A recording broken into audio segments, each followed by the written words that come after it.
Welcome back to the deep dive. Our mission today is very specific. We're doing a rapid fire summary of the recent palace session. Exactly. Think of it as your strategic briefing. We're going to pull out all the key moments so you have them ready for instant recall. Because if you're going to survive what's coming next, you absolutely need to synthesize what just happened, the context here. I mean, it changed everything. It really did. We went from a pretty standard village inquiry to a subterranean nightmare. Right.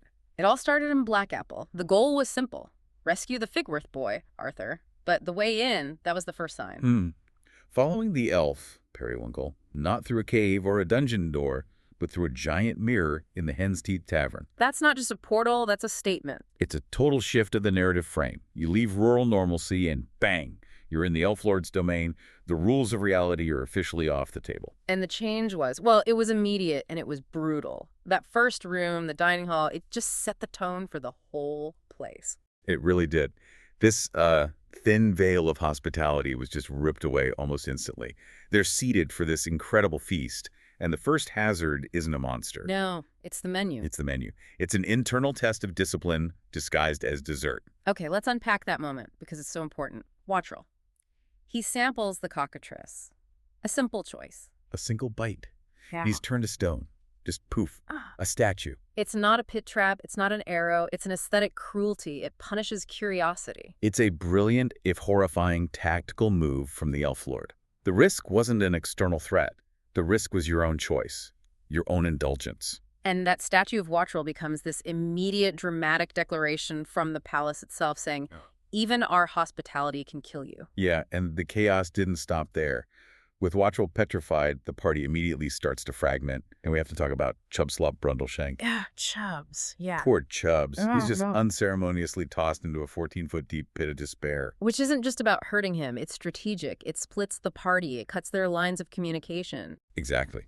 Suddenly, Chubbs is completely isolated. He's in solo survival mode in the dark, while the rest of the group is dealing with a whole other set of problems. So how does he even survive that? Plunged into total blackness, alone? Well, it was a mix of luck and just sheer discipline. This thing comes down there with him. A horse-sized centipede. Ugh. Yeah, and it just sniffs him over. The fact that he stayed perfectly still, didn't make a sound, he passed this terrifying silent test of composure. And that tells you that the dangers down there are older, more primal than the Elf Lord. Right. But the darkness, it also led to a discovery. It shifted his role from being a victim to an explorer. What did he find? In the debris, he finds this small leather pouch. Something hard inside. We don't know what it is yet, but it's a classic hook, right? A little mystery for later. Okay. But more importantly, he feels around in the dark and finds a moving stone. Yeah. And behind it, a secret doorway. Now that is vital. It confirms the palace has this whole hidden infrastructure, a world beneath the Elf Lord's weird magical surface. And it's in those passages that he finds a new ally, the dwarf fighter, Torque Guzout. He'd been wandering down there too. So a new team forms in the darkness. And Torque brings that practical grounding they needed. He gets a torch lit, and their whole strategy becomes methodical, cautious, using a short sword to feel for traps on the floor. They started treating the environment itself like an enemy. And it paid off immediately. The source material is very clear. Okay. They came to a room that smelled strongly of ozone and electricity. They just said, nope, avoided it. They avoided it. You don't need to be a wizard to know that's a death trap waiting to happen. It does raise a question, though. What's that? What did they miss? By playing it safe, what intelligence about the palace's, power source did they leave on the table? A good question. Meanwhile, back up in the dining hall, things have shifted again. The Elf Lord gets bored. And let's just pause on that. Boredom. With the guest, he just turned to stone, sitting at his table. It's not a retreat. It's a display of power through total disinterest. He's so powerful, he's not even invested in his own cruelty. Exactly. His danger is capricious. It comes from his own amusement, not some grand evil plan. So he leaves, and the party is left alone with the child servants. Who become the next big clue. They notice something specific about all of them. A curious gold-threaded anklet on every single child. Which looks like jewelry, like a fine gift. But it's not. It reinforces that whole mirage theme of the palace. Redbeard figures it out. It's a form of magical restraint. It keeps them in this dazed, docile state. Do they start cutting them? They cut the threads, and the kids just wake up. The first two they save are Amelia and Bernard Goodall. and they give the party crucial context. Their parents run a trading post in Blackapple, so the Elf Lord's reach extends out into the local community. These aren't just random kids. No, and they identify others. There was Philip, a quiet boy from the pantry, and Ursula. Oh, the orchestra. The discordant animal orchestra. What a specifically perverse, cruel thing to create. It tells you so much about the Elf Lord's mind.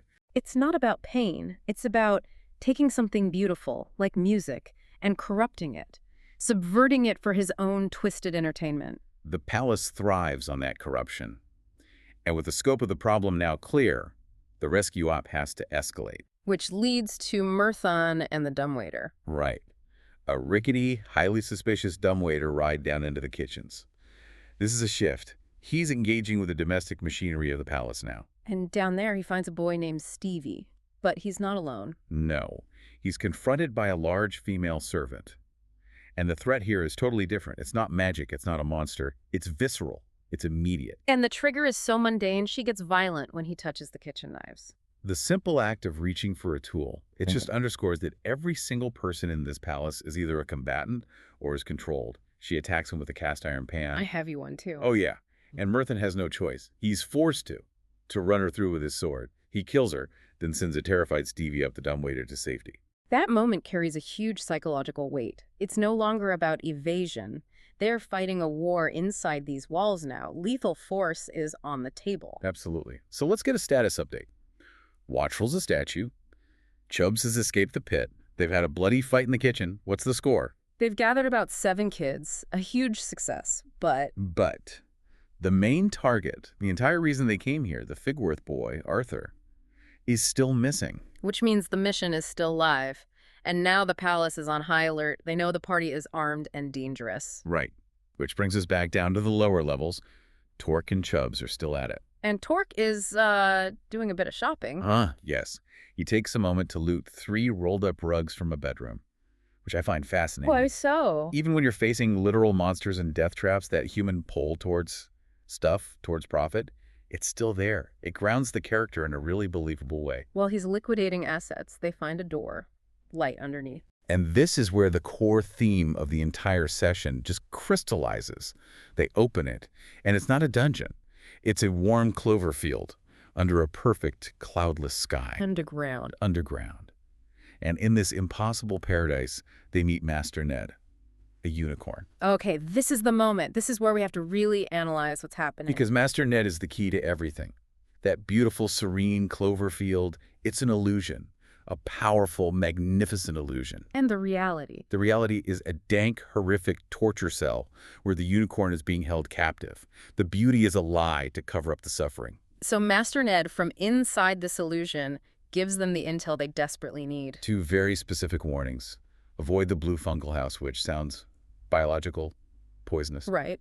And the other one is the pool of love and drowning. Which is just chilling. It implies a psychological trap, an emotional one.